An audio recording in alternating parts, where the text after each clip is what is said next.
Geil will start with the Mystic Monastery and game number 3 here between him and Andersen underway. Chris with Llanowar Waste into a Warden in the first tree. One thing to note about the build of Abzan aggro that both Andersen and Boswell are playing this weekend, very painful mana base. Yeah. Whether it's 4 mana confluences or pain lands, there's very few. They're much heavier on the pain land side than on the temple side of things. They've got 4 Llanowar Waste, 3 Caves with Koilos. You throw in a couple fetch lands and those 4 copies of Mana Confluence. He's going to deal a lot of damage to himself. That's good and bad. I mean, your mana works, but certainly at a cost. Geil going to go down to 19 using that Flooded Strand, so Plains or an island on the way. Looks like he's going to get a basic island. We'll see what his turn 2 play will be. Again, Jace, Soulfire Grandmaster. There are some options here for Dan. Looks like it's going to be Jace. All right, so the turn 2 Jace there on the play will be pretty helpful. It will, I'm curious how much of a control deck he is post-board here. So, talk about cards like Magma Spray, Lightning Strike, Valorous Stance in the main. He does get extra cards out of the sideboard, things like Glare of Heresy, Disdainful Stroke, even End Hostilities in his sideboard. Chris bobbleheading right away to get Jace off the battlefield.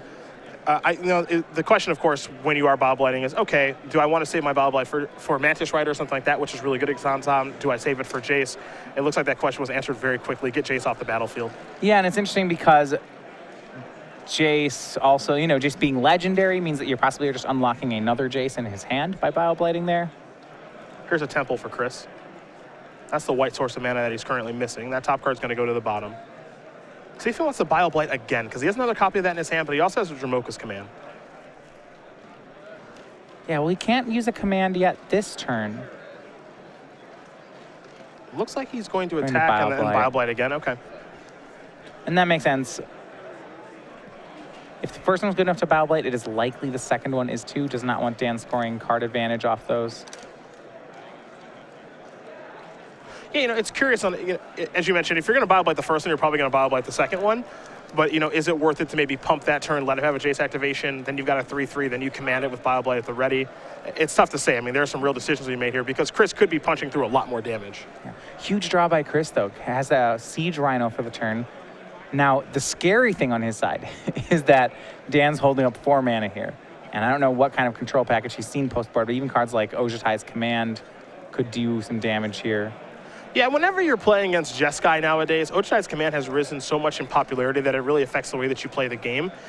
Chris this turn could slam down Siege Rhino and Dan could say, counter and get back my Jace, and all of a sudden... Right, it's horrible for Chris. Yeah, this game could be, I don't want to say over, but it changes a lot.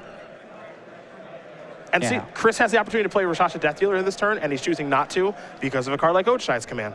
Well played here by Chris, dodging that bullet. And he's actually left up Dramoka's Command mana, so once again he can keep Dan off this Jace. A little bit of damage here. Dramoka's Command is going to take care of Jace. I have to imagine the ward's going to get a counter as well, and it will. Well played. Ojutai's Command is a card we're going to have to play around for some time. But I really like Chris's sequencing there. Yep, me too. Sniffed it out. Here's an Abbot of Carrow Keep. You'll get a trigger. Mantis Rider. Is there an untapped land? Yeah, does he have the land to cast it? It's been exiled. Looks like the answer is no. No, he does not. Soulfire Grandmaster's the follow-up. Looks like he was fishing for the land. There's a Temple of Plenty. The top card here is Mana Confluence. I bet Boswell would leave that on top. Always wants another Mana Confluence. Always wants a Mana Confluence. Now, of note, Dan did not hit his 5th land that turn, but he is holding a copy of End Hostilities in his hand. Maybe a little setup here? Yeah, he has Valor Stance, End Hostilities, and Mantis Rider. Okay. The Warden's going to come across here for 4. The follow-up here for Andersen looks to be a Siege Rhino. Well, it's either that or he's just activating Warden. Okay, it'll be Rhino. A little drain, a little gain. Pass the turn back over to Geil. Geil's going to need that land there for End Hostilities. I think he might need to reset this board if he finds a land. This is Abzan doing Abzan things. He's got Dan down to 7, and it hasn't even felt like that much damage has been getting in. Yep. Mystic Monastery is land number 5, however, and there's the battlefield tab, so End Hostilities is not an option right now. He's got a Valor stance for the Siege Rhino. He'd prefer to not have to use it there. Yep. Kind of a tough spot because I don't think he wants to deploy Mantis Rider. I think that's the post and hostilities threat. I think he wants to save the Valor stance as well as a removal spell after end hostilities. So, you know, what can he do, I think, is a thought process to get Chris to maybe extend a little bit more and me not have to use a removal spell. Yeah, it's really interesting. He declined a 2-for-1 trade last turn. He could have traded both his creatures for the Warden. Maybe we see it this turn. Wow, and he's legal for the Mantis Rider. Wow, okay. I did not expect that play. He'll come across for 3 in the air. This is pretty dangerous. Andersen with a 4/4 Warden of the first tree and a 4/5 Siege Rhino. Kept Manic Influence on top of the deck. Right, so Dan is threatening to, put a lot, to double block the Warden, it appears, with Mantis Rider and Soulfire Grandmaster. He would take 4 off the Siege Rhino. He could stance the Siege Rhino and then maybe just not cast End Hostilities. Yeah, well, right now Dan's only got 1 mana available, so he's got no options as far as what he can do this turn, outside of blocking appropriately. And that assumes that there are appropriate blocks to make. Yeah, well, I think that's the line he's on here. So, yeah, is that he keeps 2 of his guys alive, stances the Siege Rhino, and then End Hostilities is a failsafe for another time. Sure.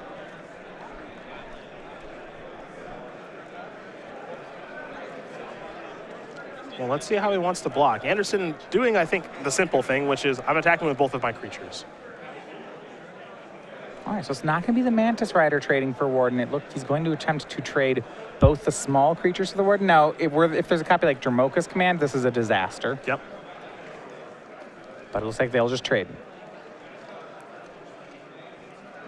So it looks like Chris is going to lose his Warden here, yeah, because that's a 4/4. So there's the trade that you mentioned.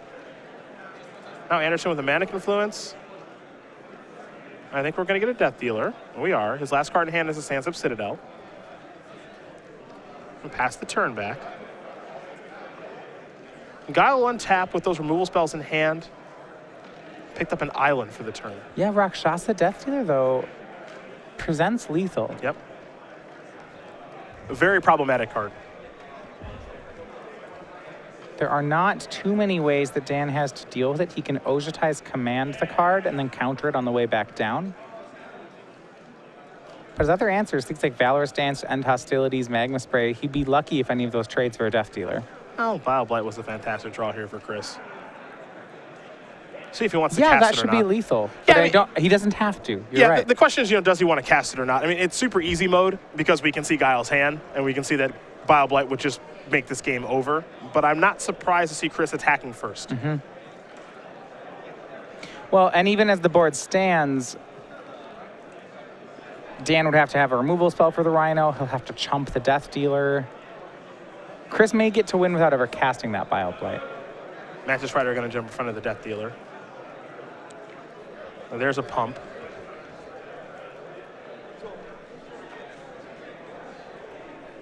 And there's no good way for Dan to sequence this. Yeah, see, he can stance away the Rhino.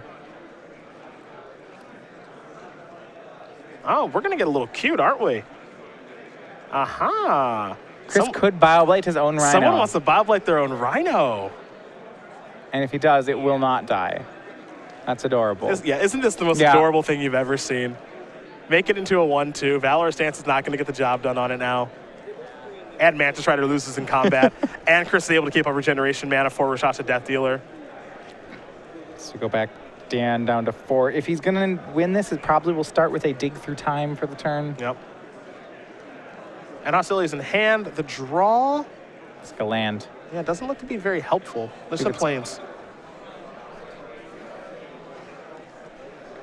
Yeah, here Chris remembers to regenerate. He does. He did. That's going to do it. Chris Andersen's going to win this match here over Dan Geil. 2-1. Obs on aggro will take care of Jeskai aggro. And Chris kind of mimicking Andrew Boswell with the build and the deck here this weekend. Some minor changes with both players off to a great start. They're both 2-0. Yeah, so Obs on aggro knew it was still one of the best decks, doing quite well in the hands of both Chris Andersen and Andrew Boswell. Very, very nice start here for both these players. I think we're going to see both of these guys make a pretty deep run here this weekend.